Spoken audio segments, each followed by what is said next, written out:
క్రీస్తు వారి ప్రశస్తమైన నామములో మీకు శుభములు ఆశీర్వాదాలు కలుగునుగాక. ఆమేన్.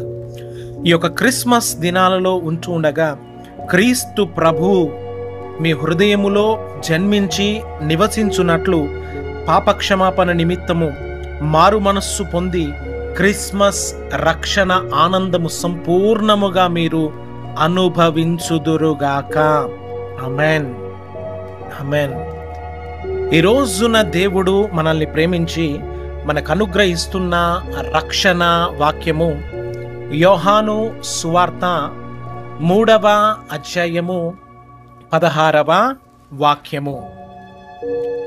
దేవుడు లోకమును ఎంతో ప్రేమించెను కాగా ఆయన తన అద్వితీయ కుమారునిగా పుట్టిన వానియందు విశ్వాసముంచు ప్రతి వాడును నశించక నిత్య జీవము పొందునట్లు ఆయనను అనుగ్రహించెను. ఆమేన్. సర్వాధికారియు అనంత జ్ఞాని అయిన దేవుడు నిత్య జీవము పరలోక రాజ్యమును గూర్చిన సంగతులను మనకు తెలియజేస్తూ ఉన్నాడు. హల్లెలూయా. ఇక్కడ దేవాది దేవుడు లోకమును ఎంతో ప్రేమించెను.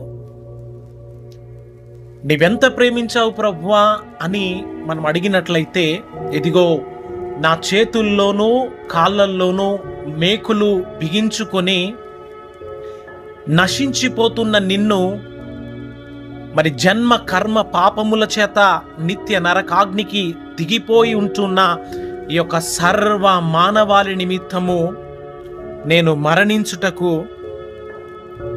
నా కుమారుడైన ప్రభువును క్రీస్తును ఈ లోకములోనికి పంపాను అని ఆత్మ స్వరూపి అయిన దేవునిగా మనందరితో మాట్లాడుతూ ఉన్నాడు. హల్లెలూయా. హల్లెలూయా.